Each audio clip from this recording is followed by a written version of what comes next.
Апрель айынын башында президент Садыр Жапаров атайын кызматка 2010-жылдагы июнь окуясы боюнча иликтөө жүргүзүүнү тапшырган. Улуттук коопсуздук мамлекеттик комитети колдоо бар бардык фактыларды жана комиссиялардын, анын ичинде эл аралык комиссиялардын корутундуларын изилдей баштаган.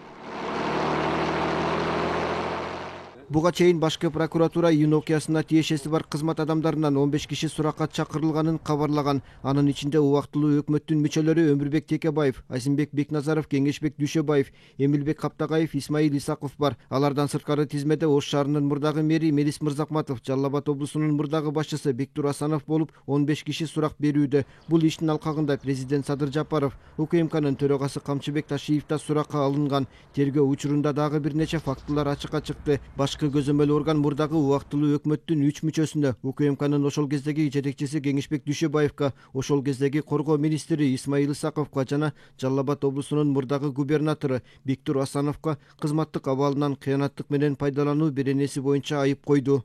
Кылмыш иш аракет менен же иш аракетсиздик менен кылмыш кылынат. Буларда иш аракетсиз. Ошончо 500ден ашык адамдардын өлүмүн алып келген кагылышууда.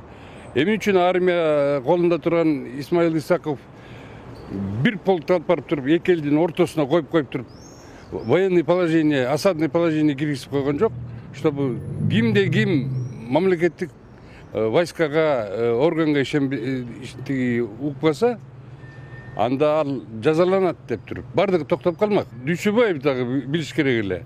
Кылмыш иш аракетсиз болуп калып туруп, өлүмгө, кырылышка алып келсе, тем более бир кишиге дагы күнөөлүү болот. Бир кишинин өлүмүнө дагы. Берде канча эки улуттан көп киши өлүп атат. Кагылыш болуп атканын билип туруп, иш аракетсиз калтыруу бул кылмыштын эң оору болуп эсептелинет.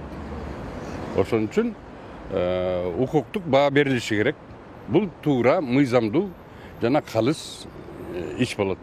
Июнь окуясынан кийин көптөгөн комиссиялар, анын ичинде эл аралык комиссиялар иликтөө жүргүзүп, бардык корутундулар бар. Ошол эле учурда эксперттер бул тополоң атайлап жасалган чагымчыл аракеттер экенин айтып чыгышкан. Адистердин пикиринде тергөөнүн кайра жанданышы менен фактылар ачыкка чыгып, бул маселеге чекит коюлушу керек. Конфликт дайрыталгандыгы факт установлен, краскалар сатылып алынган, бардыгы ошондой болгон, уюштурулган. Жанагы көз карандысыз эксперттер мемориалдан Виталий Пономарев келип, ошолор көпкө чейин иштешти. Аналар айтты, ушундай бир кара футболка кийген, спортивный телоснабжениедагы жаштар болуп, ошолор конфликтти күчөтүп жиберген. Эл тарай турган болгондо кетпегиле деп ташты, ошолор уруткан, ошолор далилдеп чыккан. Ал ошондой материалдар бар. Тергөө жанагы 3 адамды сурагын убагында жаңы ситуация пайда болсо, алар албетте алардан сурак алат, чакырат, тактайт эмелерин тергөө башталгандан кийин. Тергөө жүрүп, тергөө бүткөндөн кийин билинет го. 2010-жылдагы июнь окуясы боюнча козголгон кылмыш иши кайра карала турганы Садыр Жапаров президент болуп шайлангандан кийин эле айтылган болчу. Убактылуу өкмөт мүчөлөрүнүн аракети же аракетсиздиги тергөөнүн жүрүшүндө жана жаңы ачылган жагдайлар боюнча такталышы керек. Эске салсак, расмий маалыматтар боюнча 2010-жылдын июнь окуяларынын натыйжасында 446 адам каза болуп, 2000ге жакыны ар кандай жаракат алышкан. Окуялардын жүрүшүндө 57 жаран дайынсыз жоголгон. Алардын 19-у табыла элек. Уланбек Тиканбаев, Азамат Кыдыр Токтоев, Ала Тоо 24.